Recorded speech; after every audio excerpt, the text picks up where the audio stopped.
మీ పిల్లలు చదువుకున్నది ఎగ్జామ్ హాల్లో రాయాలన్నా, కాంపిటేటివ్ ఎగ్జామ్ క్రాక్ చేయాలన్నా మెమరీ ముఖ్యం. మెమరీ అనేది గిఫ్ట్ కాదు, రైట్ టెక్నిక్ అండ్ ప్రాక్టీస్‌తో ఎవరైనా సాధించవచ్చు.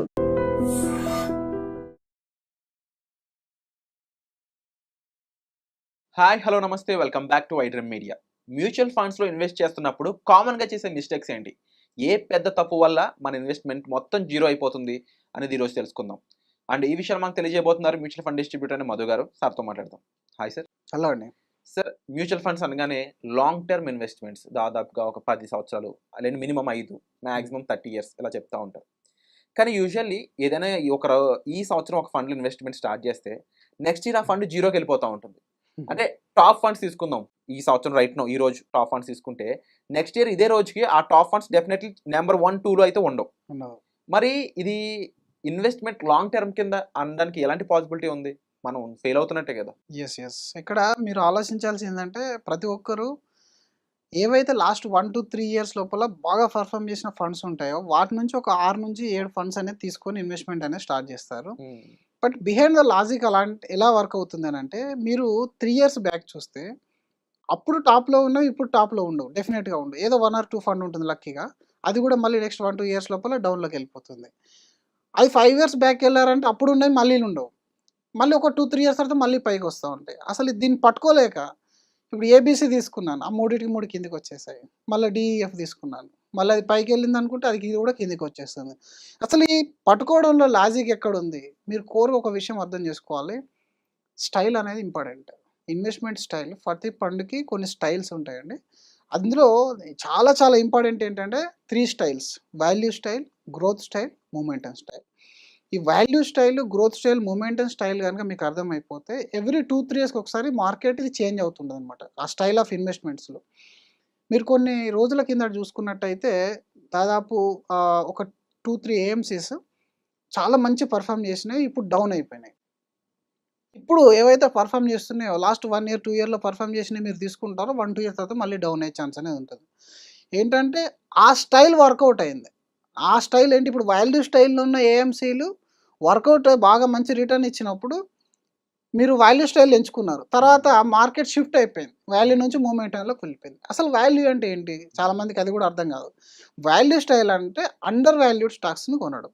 అండర్ వాల్యూడ్, ఇప్పుడు మీరు ఒక స్టాక్ ఉంది, ఆ స్టాక్లో మీరు 20 రూపీస్ ఇన్వెస్ట్మెంట్ చేస్తే ₹1 ప్రాఫిట్ వస్తుంది.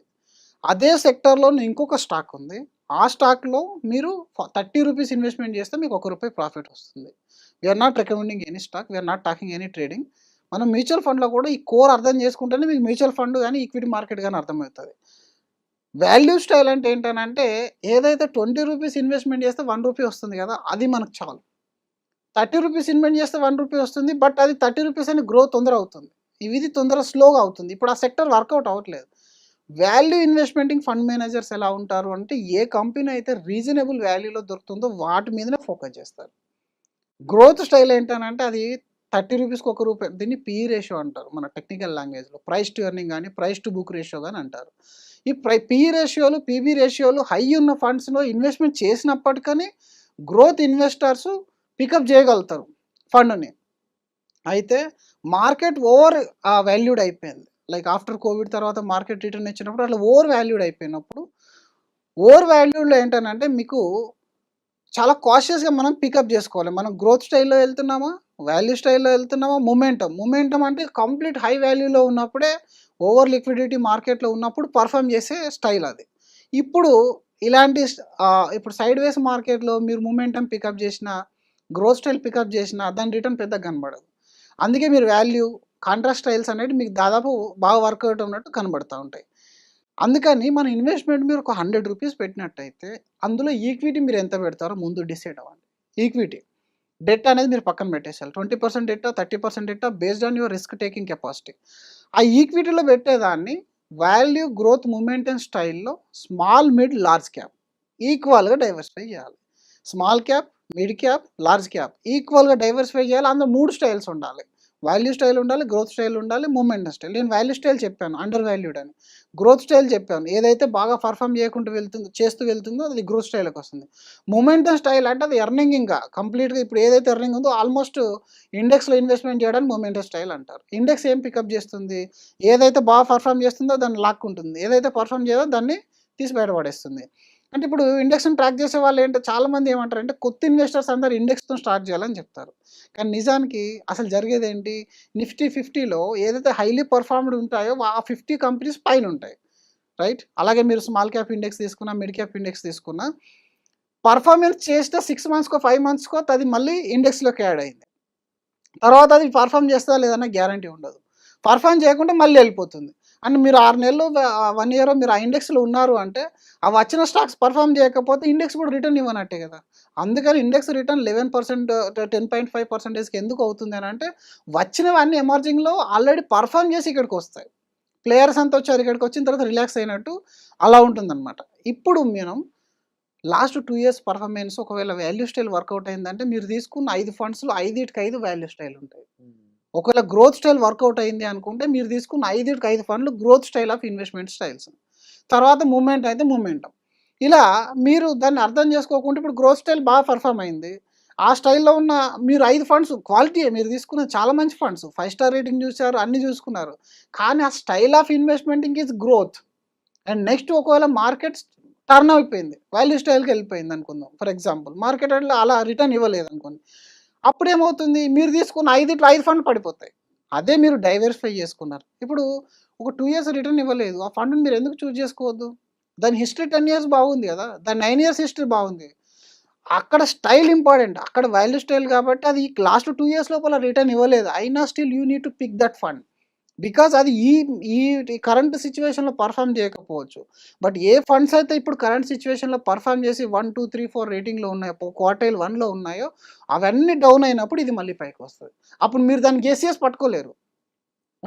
మీరు ముందే ప్రిపేర్ అయ్యి ఉండాలి దానికి. ఆ ప్రిపేర్ అయ్యి ఉండాలి అనుకుంటే మీరు డైవర్సిఫై చేయడమే అనేది. ఈక్విటీలో రిటర్న్ అనేది 10% ఈజ్ యువర్ స్టార్ రేటింగ్ గానీ, పర్ఫార్మెన్స్ గానీ, మంచి ఫండ్‌ని పికప్ చేయడం గానీ. మిగిలిన 90% of the return will come from the diversification. ఆ డైవర్సిఫికేషన్‌లో మనం ఎంత ఈక్విటీలోకి వెళ్ళగలుగుతాం అనేది పాయింట్ 1 50%, 60%, 80%. అందులో లార్జ్, మిడ్, స్మాల్ క్యాప్‌లో సింపుల్‌గా డైవర్సిఫై చేశారు. అందులో మళ్ళీ ఇండియా వర్సెస్ ఓవర్సీస్. ఇండియాలో ఎంత పెట్టాలనుకుంటున్నాం? మీరు 80%లో మళ్ళీ ఒక 55-60% అనేది ఇండియాకి ఈక్విటీకి ఇవ్వాలి. బికాజ్ వాల్యూ అనేది లో ఉంది ప్రెజెంట్. అండ్ లాంగ్ టర్మ్ అనేది ఇండియా స్టోరీ అనేది చాలా స్టాండర్డ్ మిగతా కంట్రీస్‌తోని పోలిస్తే. మిగిలిన 15-20% ఏదైతే ఉంటుందో అది యూఎస్ గానీ, ఎమర్జింగ్ మార్కెట్స్ గానీ మీరు అవుట్ ఆఫ్ దానికి మీరు ఇచ్చుకోవాలి. అందులో కొంత గోల్డ్ పోర్ట్‌ఫోలియో, డెట్ ఫండ్‌లో ఉండదు. మరి ఏదైతే 80% తీసేసిన తర్వాత మిగిలింది డెట్ ఫండా, ఎఫ్‌డి చేస్తావా లేదా పోస్ట్ ఆఫీస్ డిపాజిట్ చేస్తావా దట్ ఈస్ డిఫరెంట్ కేస్. ఇలా మీరు చేసుకున్న తర్వాత ఈక్విటీలో ఉన్న 60-50% చెప్పాను కదా! ఇప్పుడు ఆ 50-60 లార్జ్ అండ్ మిడ్ క్యాప్‌లో మీరు ఇన్వెస్ట్‌మెంట్ చేసినప్పుడు ఒక 10% గానీ, 15% గానీ మీరు రొటేషన్ చేసుకోవడానికి ఈజీగా ఉండే విధంగా పక్కన ఉంచుకోవాలి. అది కూడా ఈక్విటీయే. నేను ఓవరాల్‌గా 80% ఈక్విటీ అగ్రెసివ్ ఇన్వెస్టర్ అనుకున్నాం.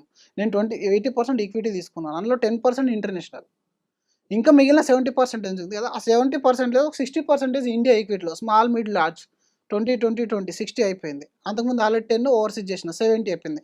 ఇంకొక 30 ఉంది. 30లో 20 అనేది డెట్‌లోకి వెళ్ళండి. మీరు ఎమర్జెన్సీ ఫండ్ గానీ ఇట్లాంటివి ఏవైతే ఉంటాయో ఒక 10% శాటిలైట్ పోర్ట్‌ఫోలియోకి ఎట్టుకోండి. ఆ శాటిలైట్ పోర్ట్‌ఫోలియోలో మీరు కొన్ని రకాల సెక్టార్‌ను మీరు అనలైజ్ చేసుకోగలిగితే మీరు అనలైజ్ చేసుకోండి. సెక్టార్ ఫండ్స్‌లో పెట్టండి. లేదా త్రూ ఎవరైనా ఒక ఎక్స్‌పర్ట్‌తోని ఆ సెక్టార్ రొటేషన్ ఫండ్స్ ఉంటాయి. ఆ సెక్టార్ ఫండ్స్‌లో గనుక మీరు పెట్టినట్టయితే ప్రెజెంట్ ఆన్‌గోయింగ్ సెక్టార్స్ మీరు పట్టుకోగలిగినట్టయితే మీ పోర్ట్‌ఫోలియో అనేది ఒక రకంగా స్టెబిలిటీ ఉంది. మనం డైవర్సిఫై చేసాము. ఇంటర్నేషనల్‌గా చేసాము, డొమెస్టికల్‌గా చేసాము, డెట్ ఫండ్ పెట్టాము. దానితో పాటుగా సెక్టార్ రొటేషన్ చేస్తున్నాం కాబట్టి అది మంచి పికప్ అనేది ఇస్తుంది.